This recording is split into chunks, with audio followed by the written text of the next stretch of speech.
yes. What could this be about? So this is a segment where Jae will become your counselor. Okay, so we're going to read your concerns. Some of you, if not all of you, you guys wrote in your concerns, and we're going to talk about it together. We received them in advance, obviously, so we're going to read it, and then we'll ask, what you think. Because he was the one who handpicked these concerns as well. We picked a total of 5. So let's get to it. Let's take a look at the first one. On the screen, please. Okay, our first concern comes from Manilyn Bartolome, who is in balcony -2-17. Where are you?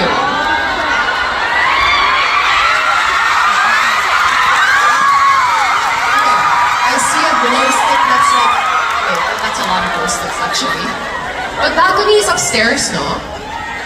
Okay, alright, she's there, up there. Manilyn is on top there on the 2nd floor. Okay, let's take a look at what her concern is. Hi, Jae. Any advice for someone who is working and also studying at the same time to fulfill her dreams? I am working to help provide for my family, but I also decided to study again in order to pursue my true passion, which is making films and writing stories. But sometimes it's getting hard, and I'm doubting if I should still continue or just stick to working. Sino nakarelate? Oh, a lot of your fans here can relate to this one. So basically, she's working for her family and she is also studying for her dreams. What would you say to Manilyn? 일단 너무 어렵네요. 이제 어렵다는 말 자체가 정확한 집안의 어떤 환경을 모르니까. Unang-una, medyo mahirap po dahil hindi ko rin po nalalaman kung ano po yung sitwasyon ng pamilya ninyo.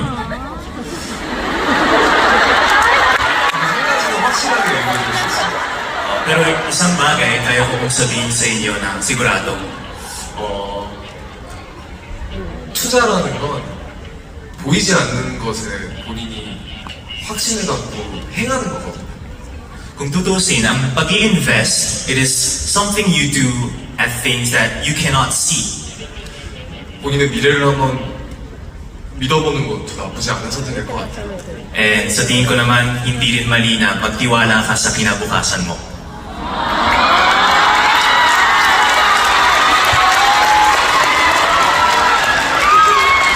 본인을 위해서 살아요. Mabuhay ka para sa sarili mo.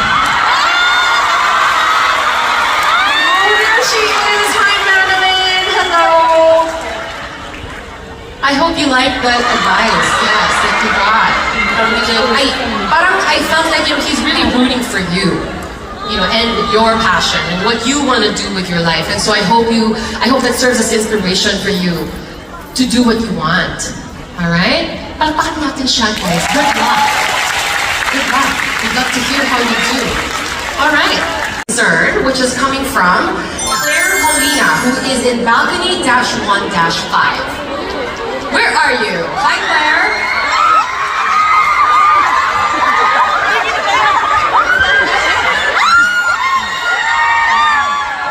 All right. As we try to locate her, let me read her concern. Claire says, I know you worked hard on your craft, so I don't know if you've experienced getting burned out or really tired of work. For context, I work as a healthcare worker, and because of COVID, work has been extra difficult the past 2 years, and lately I've been thinking of just wanting to be happy. If you did feel tired with your work, how or what did you do to find that spark again to continue what you're doing? And if you haven't, I want to ask what you are doing to always find enjoyment in your work despite all the hardship that it entails. And lastly, in the future, the near future, do you plan to do anything else other than acting? Thank you so much for answering. If you do, and he will, Claire.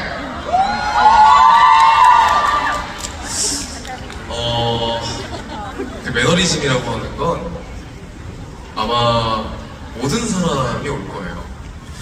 Sa tingin ko naman po yung burnout, dumarating po siya sa lahat ng mga tao. 너무 힘든 거지, 본인이.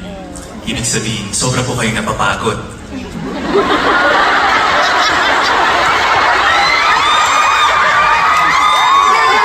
Claire's there. Hi, Claire. 좀 쉬는 것도 방법이에요. 너무 달리지 마요.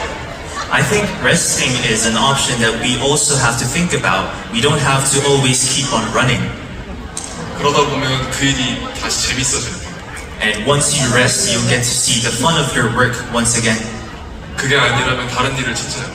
Pero kung hindi mo makita, maghanap ka na ng ibang trabaho.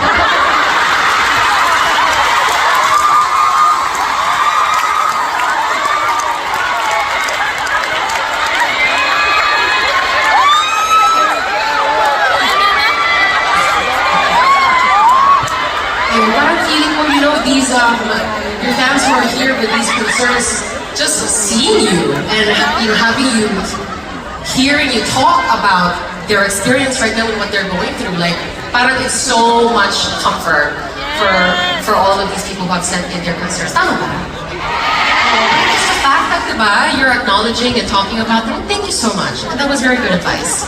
Okay, let's move on to our next Karana at VIP Center 9-35.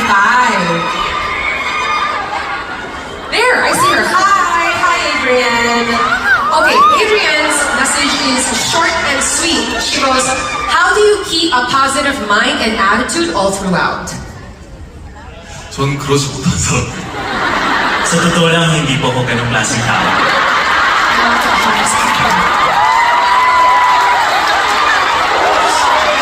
근데 제가 하루에 만약에 10시간을 일한다고 하면 Pero kung sabihin po natin sa isang araw nagtatrabaho po ako ng 10 oras, 한 9시간 반을 밝은 척해요. 9.5 hours, nagkukunwari ako na positive ako.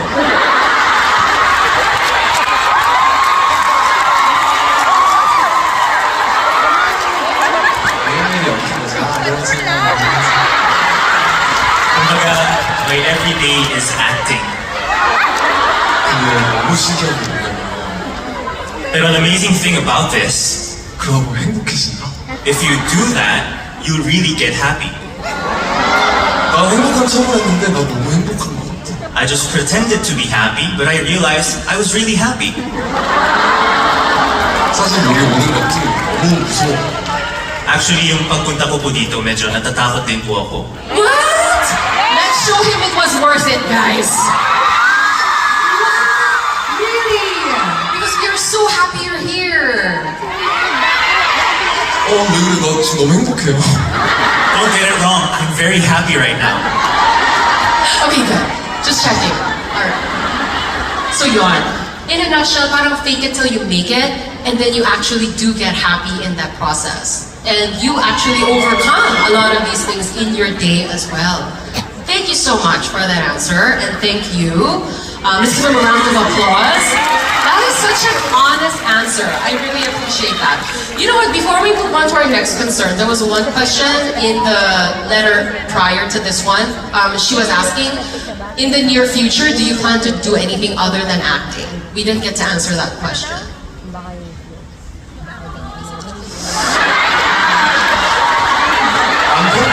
Asawa?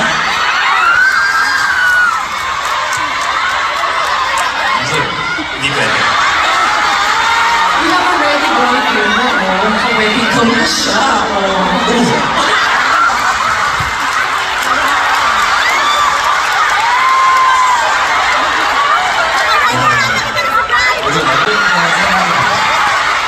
Sige po, isipin nyo na lang ngayong araw mag-asawa tayo.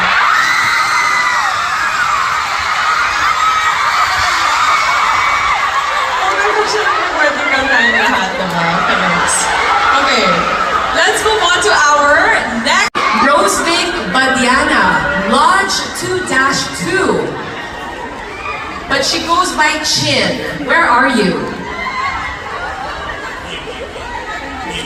On this, there she is. She's waving at us. Hi, Chin. Okay, Chin says, Annyeong, Lee Jae Wook, I'm Chin. I'm a writer and a published author. As a result of so many changes in my life as an artist, I've been experiencing a creative slump and fear that I'm losing my identity as an artist. How do you, as an artist, overcome the fear that your later works may fall short of your earlier ones? How can you satisfy your supporters who expect more work and projects while dealing with both positive and negative criticism and maintaining your authenticity? Talagang mga writer yung question, di ba? Very articulate. Love it. Okay, as you know, artist to artist, pinag-usapan. 예술가가 예술가로서라는 말씀이신 거죠? So, an advice from an artist to another artist, right? 제가 봉준호 감독님이라고 우리나라에서 굉장히 유명하신 분이시고 제가 존경하는 감독님이 한 분 계세요. In Korea, there is one Korean film director named Bong Joon-ho whom I really respect. 그분이 이제 하셨던 말씀이 지금 딱 생각이 났는데 Sakto naalala ko po yung sinabi niya sa akin. 가장 개인적인 것이 가장 창의적이다.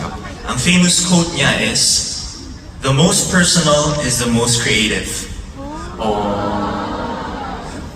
조급할 수 있고 어려울 수 있는데 You might feel like you're in a rush or you're pressured. 조금 더 많은 것들을 경험하다 보면 본인의 사고에서 나오는 예술 작품이 분명히 있을 거예요. Pero as you experience different situations through deep thinking, I'm pretty sure creativity will root out from that. 지금이 제일 어려워. Right now, ganito yung oras na pinakamahihirapan ka. 잘 버텨내봐요. Pero tiisin mo.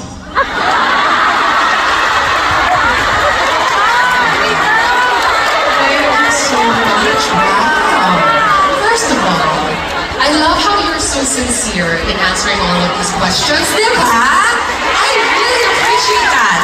And I love that line that you said, the most personal is the most creative. Right? The most personal is the most creative. So if we have any, artistic souls in the house today, I think that's a great takeaway. And we're rooting for you. Good luck. We hope that you get out of that slump very soon. Thank you so much for sharing your concern with us. And with that, we are moving on to our next concern, 4-26. Rihanna, where are you? Okay, let's look for her. Alright, Rihanna says, I'm feeling disconnected and unfulfilled in my social life. I have a few acquaintances, but I don't feel like I have any close friends or meaningful connections. I'm not sure how to find people who share my interests or values and develop fulfilling friendships. I want to expand my social circle and cultivate more meaningful relationships, but I'm not sure where to start. How can I expand my social circle and cultivate fulfilling relationships? 일단 너무 한 번에 친해지려고 하지 말아봐요. First of all, don't try to get close to someone right at the first meeting. But they want to get close to you na. I'm sorry. 나라는 거는 빼고 Except for me, syempre. 나랑 오늘 완전 친한 걸로 하자 우리. Ngayon, close na close tayo. Okay, closest. You guys are closest now, the two of you. Pinaka-close. 그래서 일단 관심사가 혹시 연예인인가요? Sa mga nakikilala niyo po ba ngayon yung pinaka-interest ninyo, common interest is mga celebrities? 그럼 됐다. 오늘은 이제 끝났어. Okay na yun, tapos na tayo. 그럼 끝났어. Okay na po yun.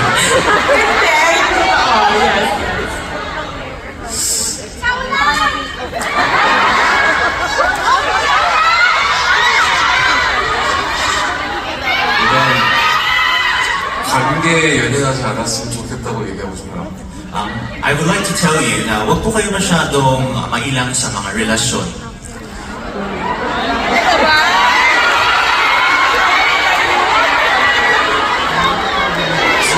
Bakit ako yung nag-react ng ganyan? I think what he was saying was like, don't focus too much on the relationship, right? Or parang don't be affected too much by the relationship, parang gano'n. Huwag ka magpa-apekto. 관계가 사실 불안할 수 있는데 지금 저한테 불안해서 보내신 것 같아요. I think that you're kind of hindi mapakali sa relationship na kasalukuyan na hinahawakan ninyo. Kaya siguro sinend ninyo itong story kasi ito yung napapaisip ko na medyo question sa sarili. 아니야, 그렇게 사연으로 봤을 때는 뭔가 좀 되게 슬퍼 보였는데. Sa sinend mo niyo pong kwento, parang masyado po kayong malungkot. 지금 너무 기뻐 보여. Pero ngayon, ang saya mo.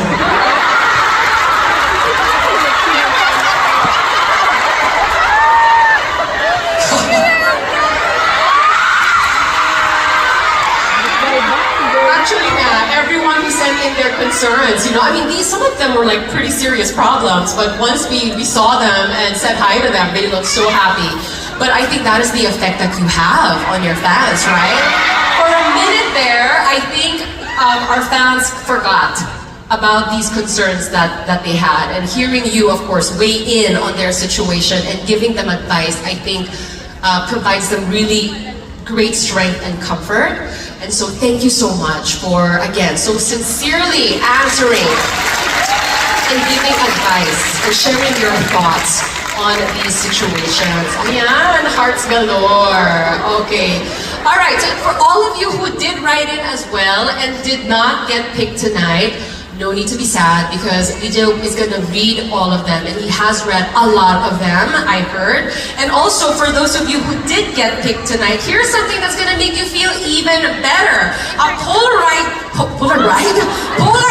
photo as a gift. Okay, you can pick that up at the lobby on your way out later.